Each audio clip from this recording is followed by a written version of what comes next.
All right, here we go. Coming in at number 46 overall in the country, number 44 out of the 67 Power Conference teams with a score of 65.81. It's the Virginia Tech Hokies. For Regime Plus, I have Virginia Tech at a 1 out of 1. Because you have Kyron Drones coming back healthy, you keep the head coach. But you're bringing in a new offensive coordinator in Phil Montgomery, who I think is a clear upgrade from what they had in Tyler Bowen.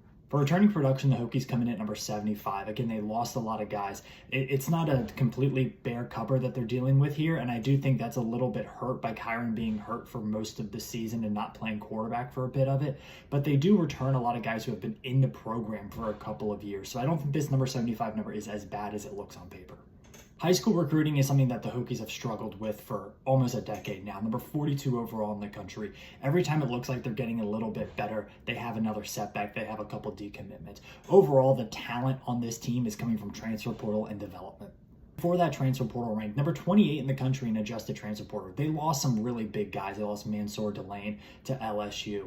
They lost Mose Phillips to Missouri, as well as a slew of other guys. But they backfilled them with very good players like Cam Seldon from Tennessee, James Johnkum from Eastern Michigan, Ben Bell from Texas State. These are really productive players. And I think overall, if you look at the plus minus for the Hokies, it came out pretty even, and they did a good job of bringing in players almost exclusively from the Division I ranks.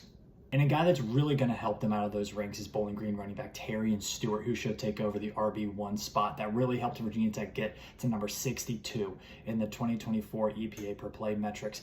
And look, it was the Bashal Tootin offense last year, and obviously things are going to change. But when you have a bully like that at running back, it's going to help your team a lot. And I think this team can be a lot more balanced under Phil Montgomery. So I like the Hokies to be able to improve on this number 62 ranking.